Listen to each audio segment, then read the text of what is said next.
قاضی ایاز مالکی فرماتے ہیں، حضور کا فرمان نقل کرتے ہیں کہ نبی علیہ السلام نے فرمایا ایک قوم ایسی آئے گی کہ جو میرے ان صحابہ اکرام کو برا بلا بولے گی، ان کے لیے حکم کیا ہے؟ فرمایا فلا تصلوا علیہم، بس تم ان کا نماز جنازہ نہ پڑھنا جو میرے صحابہ کو برا بلا بولتے ہیں، کے ساتھ نماز بھی تم نے ادا نہیں کرنی۔ جو جماعت صحابہ کا بغض رکھے اپنے سینے میں، یا کسی ایک صحابی کا بھی، قاضی ایاز مالکی لکھ رہے ہیں حضور کا فرمان نقل کرے کہ حضور نبی غیبداں نے فرمایا تھا ایک ایسی جماعت آئے گی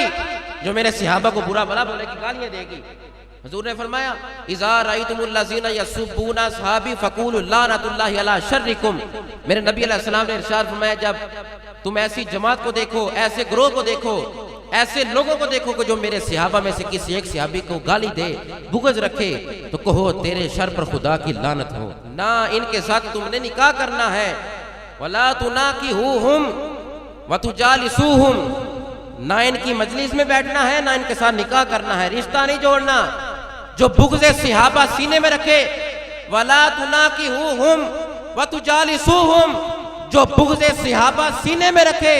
حضور فرما رہے ہیں، قاضی ایاز مالکی لکھ رہے ہیں شفا شریف میں کہ نہ ان کی مجلس میں بیٹھنا ہے، نہ ان سے ناتا جوڑنا ہے، بلکہ ان سے بائیکاٹ کرنا ہے جو بغض صحابہ سینے میں رکھتے ہیں۔ اور ساتھ ہی کیا ارشاد فرمایا سنیو، فرمایا وَإِن مَرِضُوا فَلَا تَعُودُوهُمْ، اگر وہ بیمار ہو جائے نا بغض صحابہ والے، تو ان کی عیادت کرنے بھی نہیں جانا جو میرے صحابہ کو برا بلا بولتے ہیں۔